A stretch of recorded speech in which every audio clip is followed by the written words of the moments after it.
ráno, to už je ohraný. A teď se budu ptát v lese. Jo, v lese na jehličí, tada už pokračovat nebudu. Tohle je 5. část, náš Dangerous Girl vlog. Vlog. No a teď se budu Lily ptát na Striffyho. Co si myslíš o Striffym? Je to můj krásný teploušek. Myslíš si, že je gay? Já jsem řekla, že je teploušek, tak jako co, ale taky vidíš se jak krutí tou prdelí. Jasná, kde bys nejkrásnější. Veď. Ještě, že Roma není gay, to by ho zabila.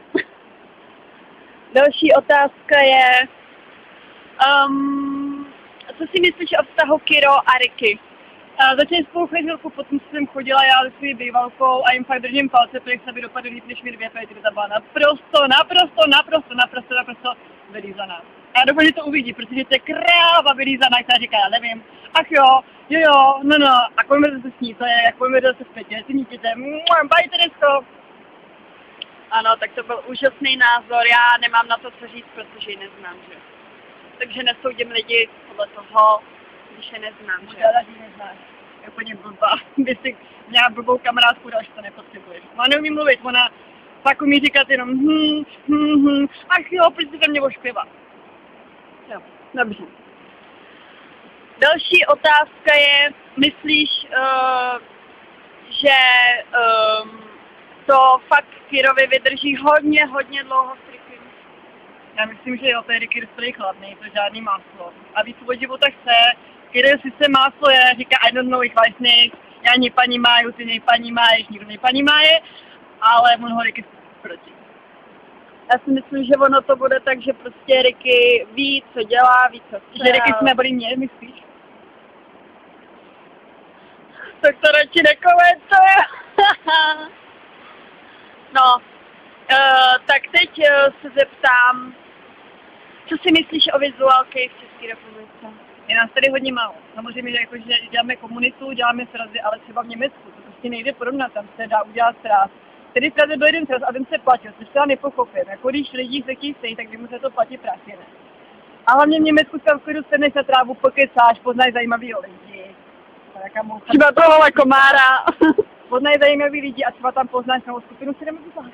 No třeba no a jako když se třeba neplatí, kromě setkání na Prague Pride, že jo, tak...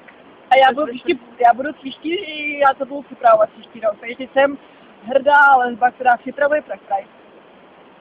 To slyšíme poprvé, to je novinka, teda já už ne, ale ostatní.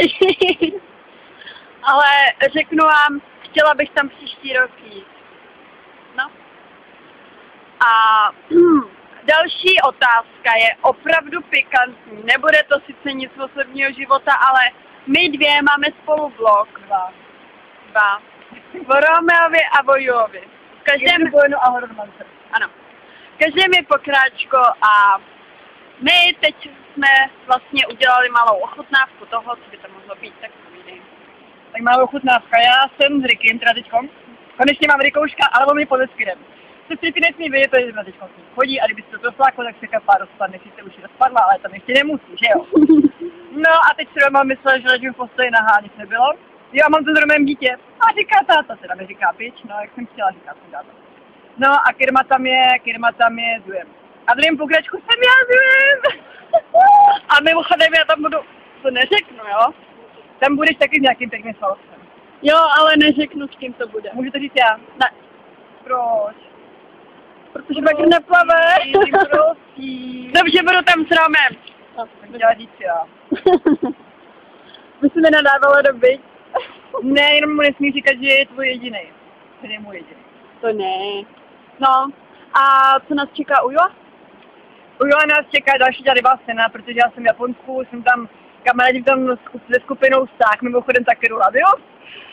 A on si myslí, že tam s Takerujem chodím, jako když chodím s ním, tak asi těžko budu chodit s Takerujem, ale kdybych nechodil, jsem tak chodil s Takerujem, to je jasný, že jo.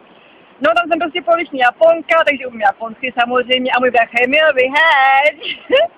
No a jo, teďko jsem přiletěl do Japonska, jo, a když tak jsem zjistila, že můj točí porno. A líbilo se mi. Já myslím, že by jen tak jako někdo, nějaká přítelkyně nereagovala. Tak ve skutečnosti bych byl ho utrhla, že jo, ale tam se mi to muselo líbit. Au. Jeho koule, moje ne. No ještě aby tvoje. Já nemám, já jsem ho ukradl. Takže pátá část, šestá část, teda pátá teď byla, za chvíli